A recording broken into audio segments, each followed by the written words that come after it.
Alright, this has been long overdue. The SNES is arguably the best thing that ever happened to RPGs ever. There's no denying that. It's a powerhouse with such an abundant amount of games. So many well-known classics, hidden gems, and properties completely left to fade into obscurity. And if you're a long-time viewer of my channel, you're probably thinking, man, you already did a SNES RPGs video. And let me just say right now, no I didn't. I made a Super Famicom RPGs video, meaning all the games there weren't officially localized. For this though, it was certainly a bit harder to find more niche games, so I had to get creative with this. Anyway, we have a lot to cover, so let's not spare a single moment. This is cozy and obscure SNES RPGs.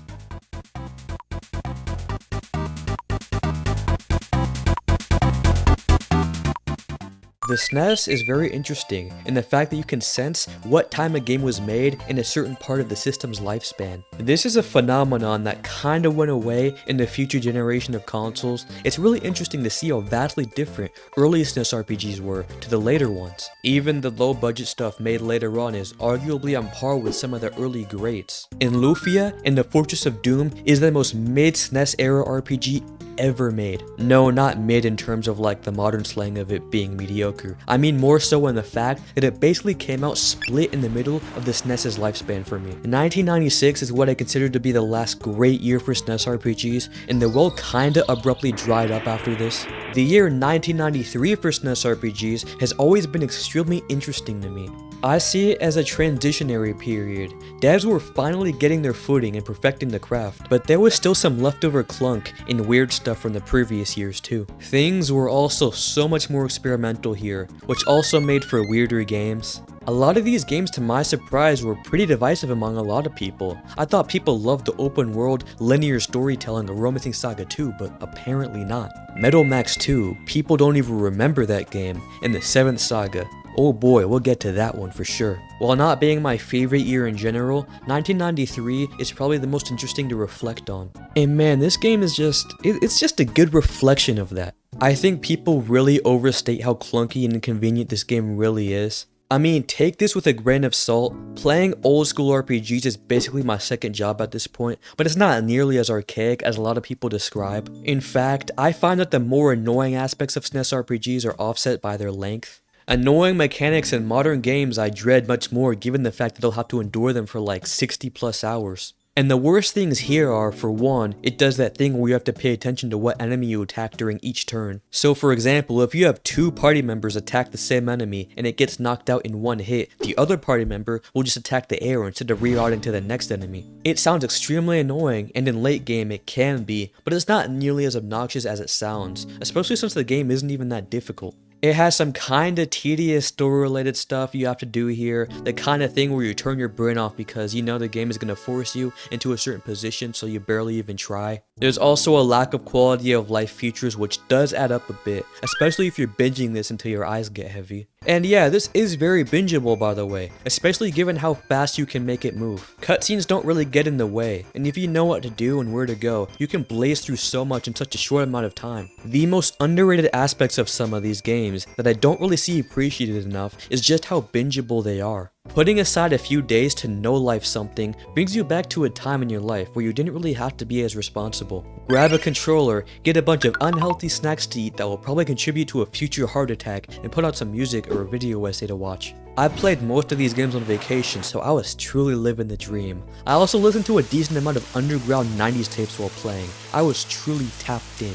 In another universe, instead of being an RPG channel, I'd probably be making video essays on old school hip hop or something, I don't know. I have too much knowledge of random BS that nobody cares about, and I have nobody to share it with, okay? Follow me on RYM, or don't. Probably don't do that actually. I think Lufia gets too much flack, and I think it's because it's often compared to its much superior sequel. I kid you not, my biggest criticism of the game is that it had too many puzzles. Yeah, how did people watch my channel back then? My love for Lufia 2 has grown immensely in the past few years. It is such a solid game that is so fondly remembered by me just due to how solid it is. I've never seen anybody say Lufia 2 is their favorite SNES RPG, but bring up Lufia 2 around the right people and you'll think it's the best thing ever. And it's kinda impossible to walk away from it without a good impression, even if it takes you 3 years like me. Lufia 1 suffers from the success of its sequel, but on its own, it's pretty great. It has that weird vibe, only really seen in these early 90s SNES RPGs, in the way that it feels less like an immersive game and more like a really advanced tabletop RPG with visuals. It really brings you back to where these RPGs came from, and how they're really just an evolution of that formula. Like, I swear, this feels like I'm playing my friend's D&D campaign right now. Pixel art is such a charming medium to me. That's one reason why I gravitated towards it so much in the first place. It has certain quirks only seen throughout this art form, and I love when the devs implement that throughout their games. Lufia in particular makes some pretty unique visual decisions, such as the lack of battle backgrounds,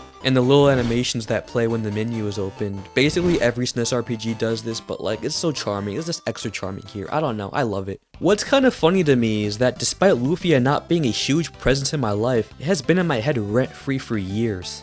Not even because of the games itself or anything. Whenever I want to name a location in a game, I just name it Lufia. I don't know why I do this. I don't know where this comes from. My Animal Crossing town is named Lufia. My Stardew farm is named Lufia. I don't know why I do this. It's oddly enough kinda made me appreciate this series a bit more since I'm constantly reminded of it. It also helps that both the SNES games are relatively easy, so it's a nice relaxing game to play in between cramming for exams, which I'm going to be doing a lot this year. Seriously, my life is going to be packed. I need to maintain some bit of normality to not burn out. Anyway, the art for the 90s games are heavenly, Lufia 2 is a masterpiece, and my old videos were very, very bad. Seriously, I can't get over the fact that I hated this game because it had puzzles. Before we move on to the next game, I want to talk a little bit about our sponsor. Yes, I say our sponsor. You, the viewer, are in on this too because we're family. Are you getting paid?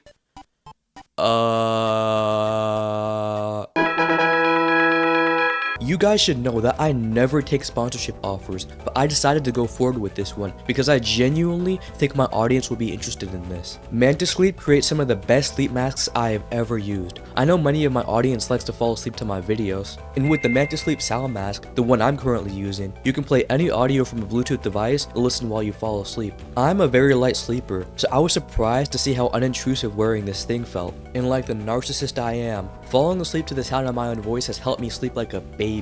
There are more masks such as the silk mask, the weighted mask, and one you can get for your kids so they can finally stop keeping you up. For those of you obsessed with the cozy living experience like I am, check out their website in the pinned comment or link in the description below.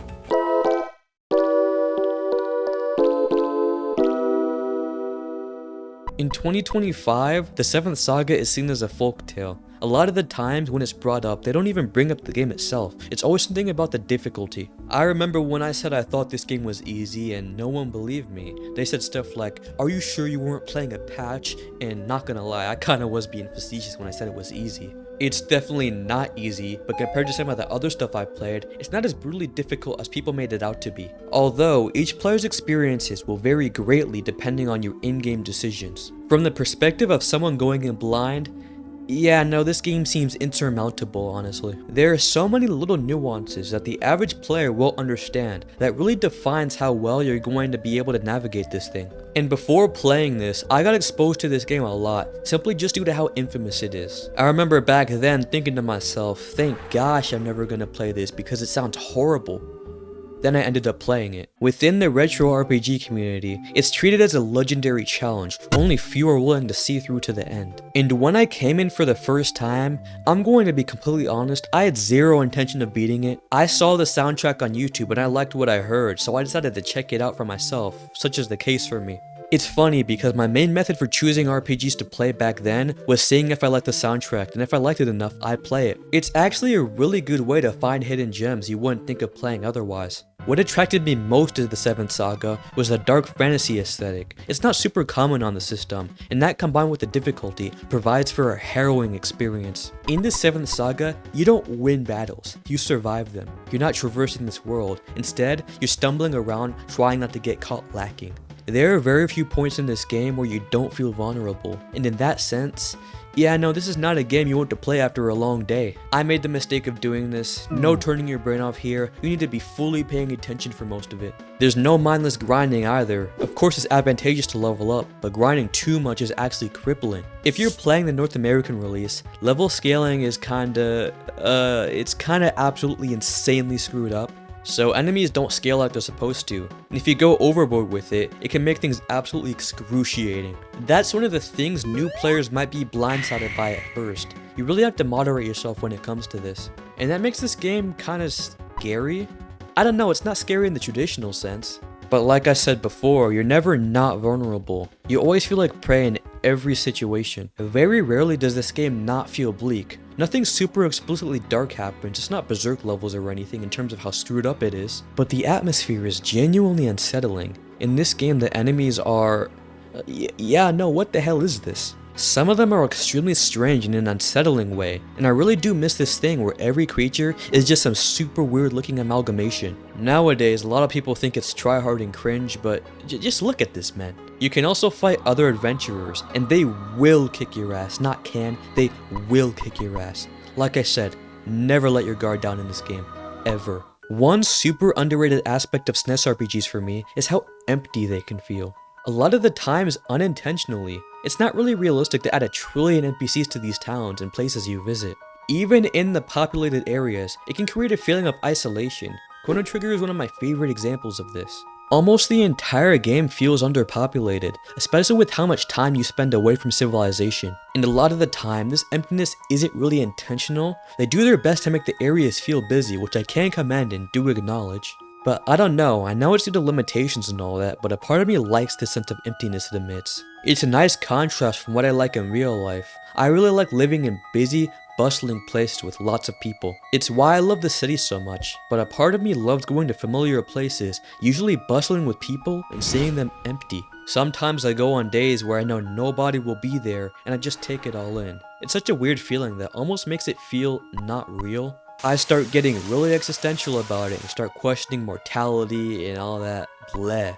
And that's the vibe I get from these basically all the time. It helps that these games are almost twice as old as me, so I'm so far removed from them in that aspect. A weird phenomenon I noticed with myself is that I am really attracted to older art. Not because I think it's superior to contemporary stuff or anything, but there's a comfortable sense of unfamiliarity I have with it. It's not too different from what I know, but it's still noticeably different enough that I can clearly define how it's different. Also, I just like playing these older RPGs because I don't have to allocate months of my time to beating them. And if I get burnt out, I won't feel as bad because I didn't spend 100 hours on the game just to not beat it. Despite popular opinion and my own opinions on the 7th Saga, you shouldn't be too intimidated to play this. If you feel fine not going in blind and want a little bit of help, that would certainly make the more confusing aspects of the game much more manageable. There are a lot of really good in-depth guides for this game that will tell you everything you need to know. Bless the people who make these guides, by the way. I swear, they're the unsung heroes of the retro RPG community. You can also play an English patch of the Japanese release if you don't want to deal with the BS in the North American release. The original version is kinda how the game was intended to be played, but I get there's a bit of an art in playing the broken version of the game that we got. Despite being as hard as it is, it's also forgiving in a lot of aspects that matter to me the most. Dying isn't nearly as unforgiving as I expected, and it doesn't erase hours of progress like I expected it would too. Also, just be smart in your playthrough, experiment, plan for the future, get the resources you need. Know what spells do, find loopholes and things. That's the most fun thing for me. Also, there are just so many harder games than this. This isn't even in the top 5 hardest RPGs I've played. Final Fantasy Legend 2 had me on my knees during the last 3 hours. I have never been so stressed playing a game in my life. If you can't handle the 7th Saga, then don't even call yourself an RPG fan, you wimp. Alright, that's a bit harsh. Just know the 7th Saga is a journey. Is it a pleasant one? Well, it's what you make of it. You may suffer at points, you may feel trapped, but in a few months, you'll look back on it as a pleasant memory. Also, the music is great. The battle theme lives rent-free in my head like every day.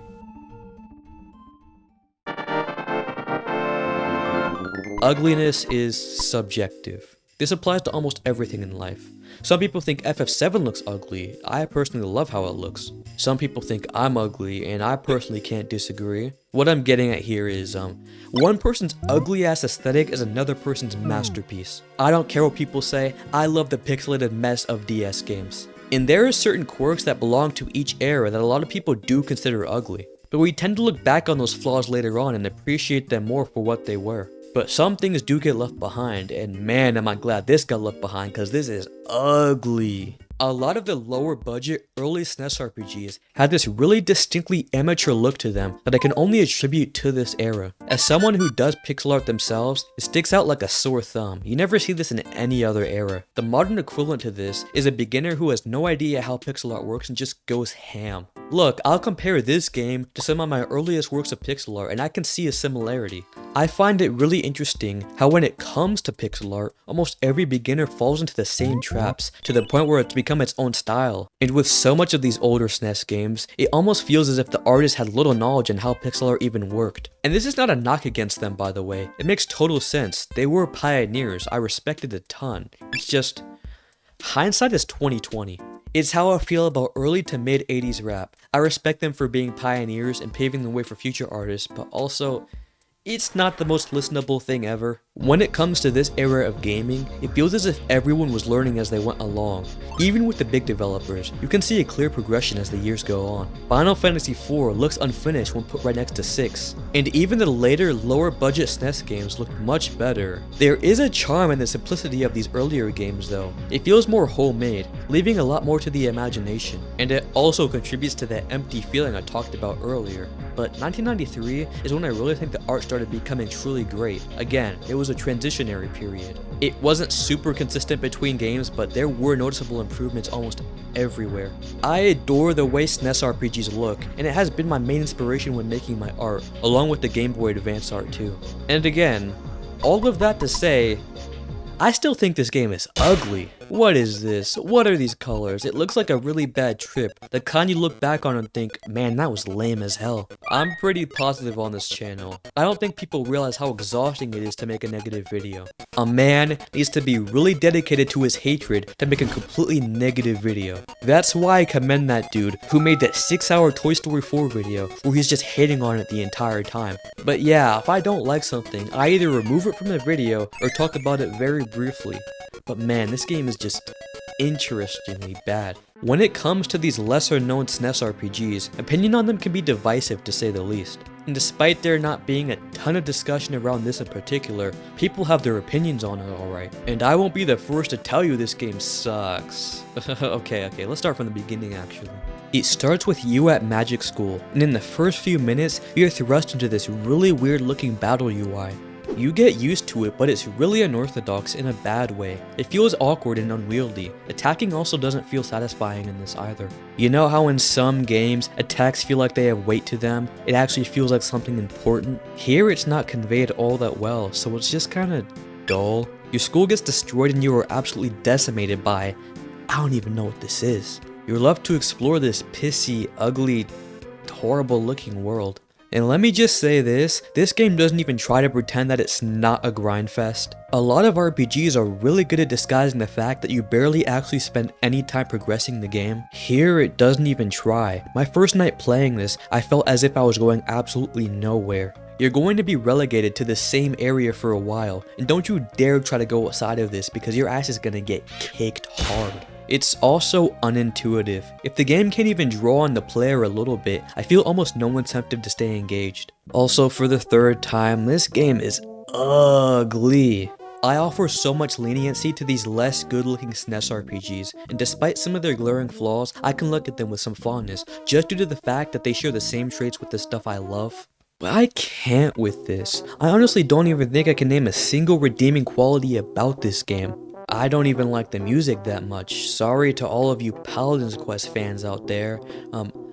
All three of you, I apologize. I cannot vouch for this game, so let's move on to something less bad, I guess.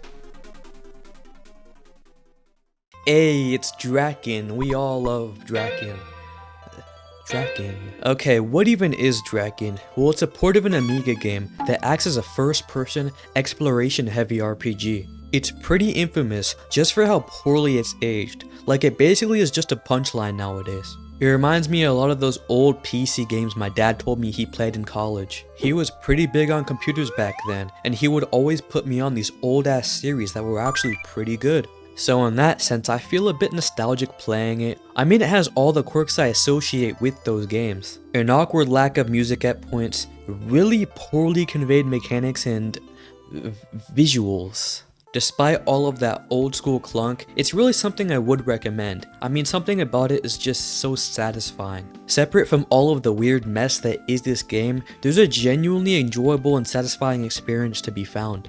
And even though there is a lot with this game, it does a decent job at getting you acquainted with things, better than most games of this era. Guiding this band of adventurers around the world is pretty fun, and seeing them fight stuff is oddly satisfying.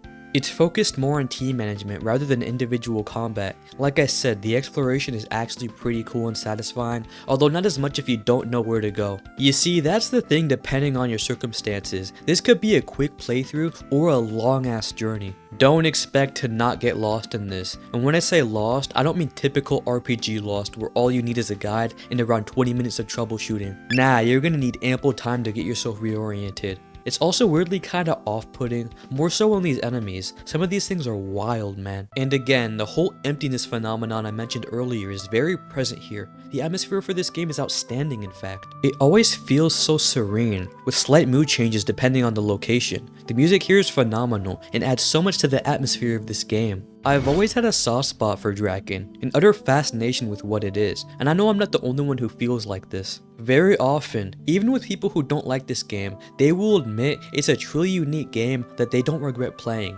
If you aren't sold on this still, I'd recommend you check out its sequel, which, let me talk about that right now actually. Dragonview, the overlooked younger brother of Drakkhen. I haven't touched this thing in years. I had it on my Steam library, but gave up on it because it didn't have controller support. I mean, come on, how? Literally, how? Why? Okay, whatever, man. Whatever, I don't care. From the surface, it always looks superior to Drakkhen. And yeah, it's not just on the surface, it's just straight up better, I'm not gonna lie. But there are also some little things that make it kinda beyond compare. In Drakkhen, you are managing and watching over a team of party members, while for Dragonview, you control one dude in this action RPG type format. It still has a lot of prominence, but not nearly as much as it did last game. Also, this just looks so much better visually. The world feels so alive, and the areas are amazingly crafted in a way that brings them to life. It's a more thorough experience, with the gameplay loop being very different from the first. Plus the combat in this is very satisfying. Action RPGs just never really have been my thing, to be honest. More on that later. But here, I don't know, I'm just like, I just like it more. I don't know what it is. You won't get nearly as lost in this too. You might still have trouble if you're directionally challenged like I am, but it's not as daunting as it is in Drakkhen. If you're not gonna play Drakkhen, at least play this. I recommend it at least. That's all I really have to say for these two games, to be honest. I mean, they speak for themselves. So let's move on, shall we? Inindo Way of the Ninja is so bizarre to me. A few years ago, I had an odd fascination with this game. It vaguely reminds me of something from my childhood, and every time I see it, a wave of nostalgic memories come over me. Which is weird because I can't even visualize what those memories are. I feel that feeling I get when I'm nostalgic over something without actually being able to imagine it. It's like whenever I played this game, there was this weird spell. It looks distinctly familiar, and I don't know why. What's cool about this game is that it released on both the SNES and home computers in 1991. And man, this certainly looks like a 1991 SNES RPG, alright. Say what you want about early SNES games, but even then, the music was always godly. Well, not here apparently.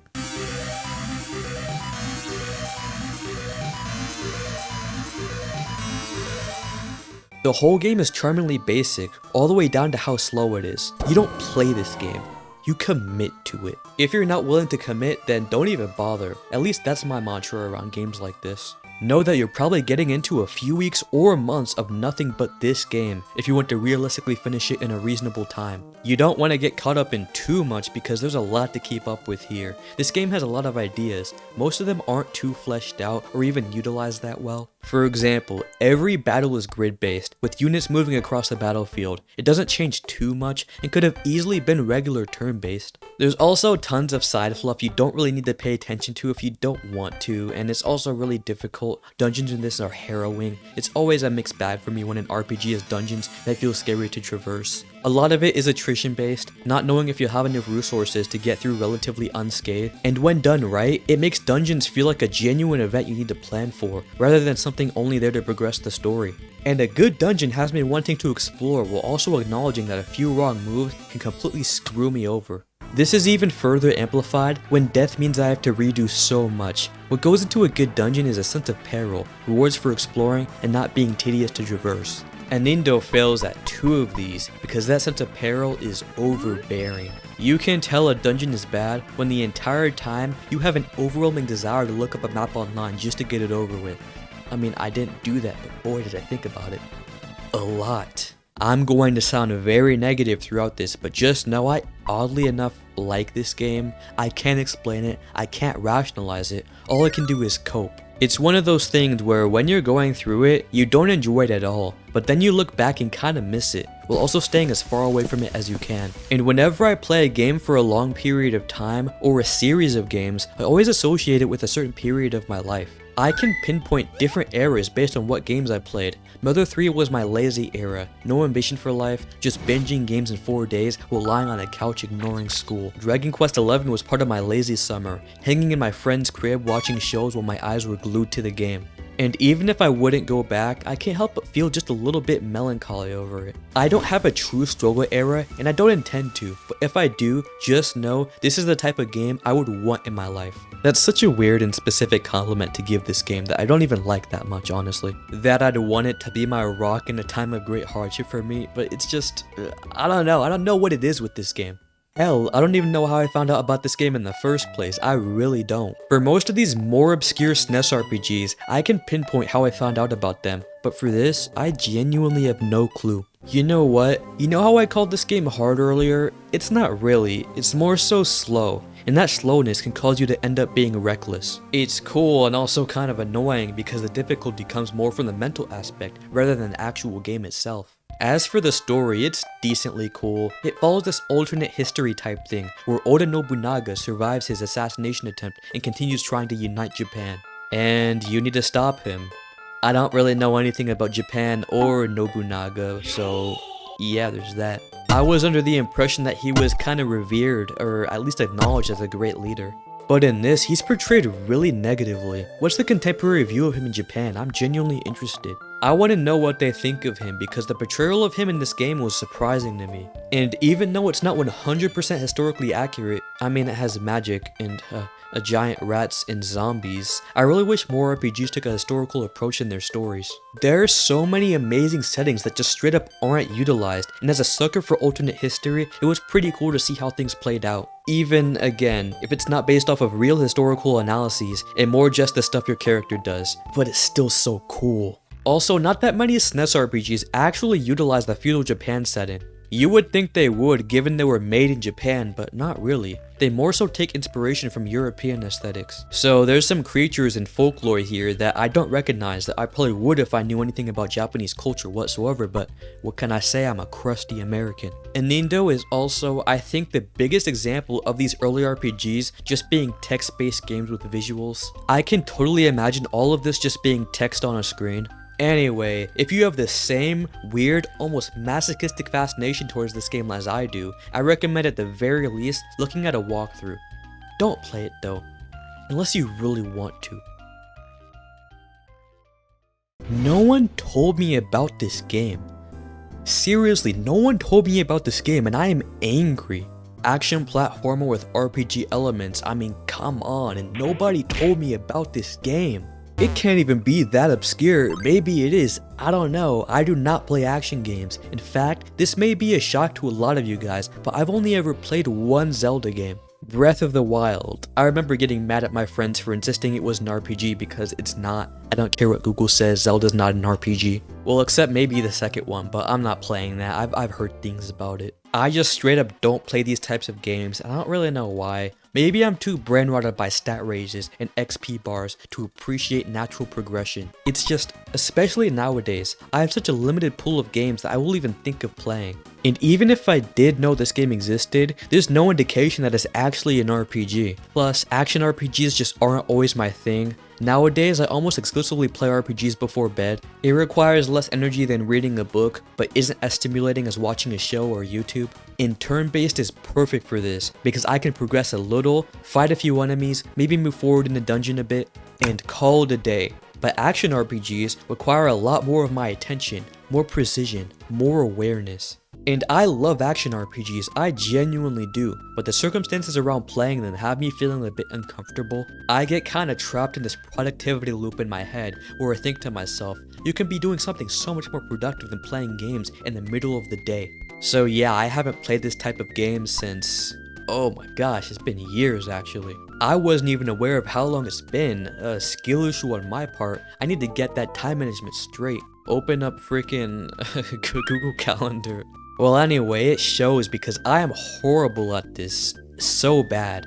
There are certain games where I can't help but think, did this really need to be an RPG? As in, do the RPG mechanics just act as a way to pad out gameplay, or be used as a substitute for natural progression? And in this game's case, not really. I've seen people who got pretty far into this game while being grossly underleveled. Plus, given the action aspect of this, if you're skilled enough, you can get through this game extraordinarily fast, like one sitting type fast. In that regard, it accommodates two types of players, the ones who want to play it like an RPG and grind levels to be able to handle challenges more easily, and the action players who can dodge stuff and blast through everything without needing to stop to grind. It doesn't perfect the dichotomy of this, but it's doing something right for sure. It controls pretty great too, feels more smooth than some other RPGs that came out the same year. And it's not nearly as hard as I expected. I thought it'd be on some kid clown type BS, with these cutesy visuals but hard as hell gameplay, and I'm glad that wasn't the case cause I don't want that, okay? There's a cool card system in this, with you being able to draw cards that do different things. I didn't pay all that much attention to this, but it came in handy at certain points. Apparently this is a sequel to a 2D platformer called, excuse my pronunciation, Makai Prince Durobaka. I said that so bad, oh my gosh. It certainly looks like a game. This is the funny thing about so many of these SNES RPGs. They're always based on some more obscure thing that has little resemblance to what you're familiar with. I'm always managed to be surprised every time by this, and yeah, this in particular looks like a fever dream. It resembles a 2000 Flash game I would play in Newgrounds during class in middle school. There's also a golf game. Only in the 90s, man. This is one of those things where there's not really much to say, it's so distinctly of its era, and pretty indicative of this era of gaming as well. Especially given how much uglier the North American box art is compared to the one in Japan. Like, why? They made him uglier for no reason. Freaking Rumpelstiltskin looking motherfucker. Anyway, enough looking at this ugly guy, let's go on to the next game. Oh wait, there isn't a next game. Oh, okay, well, we'll fade to black then, Editor Pixa. There we go. I can't believe we're really done here. What goes around comes around, I guess. I kinda started this channel talking about SNES RPGs, and now I'm ending off this era talking about them. I don't know whether I should be satisfied or not. I'm excited to move forward and take things into a new direction, but I'll certainly miss this part of my life. You know how earlier I said I attribute certain games with certain periods of my life? Well, I guess this year of YouTube I can attribute to a change in how I view myself and my passions. YouTube in general and these games have given me a new lease on life. It's unlocked a new level of passion and work ethic in me I didn't even know existed. And looking back on all I've done, I can't help but be proud of myself, and thanks to all of you guys who have been watching me along the way. I never thought I'd get to this point, to be honest. Hell, I remember when a 45-minute video felt like the most daunting thing in the world. Now it's just a regular video for me. Anyway, as is tradition, let's go over some honorable mentions one last time. These are games that I don't have that much to say about, so they're going here. Arcana, first-person card-based dungeon crawler. The art here is gorgeous, and the little animations that play are so cool, gives it so much more personality. It's definitely a hidden gem, and I will be more than willing to talk about it extensively in the future. Just not in this video just because I said so, okay? It's everything I like in old school RPGs, what more can I say? Brandish. I talked bad about this game over a year ago, and I sorta retract what I said about it. I still don't like it very much, but calling it the worst SNES RPG ever made is, yeah, it's a take. I see the appeal, I really do. I can see how someone can have fun with this. Me personally, I just can't deal with how repetitive all of it is. The setting, the gameplay loop. It's less of the game being bad and more just me seeing other stuff and preferring that instead.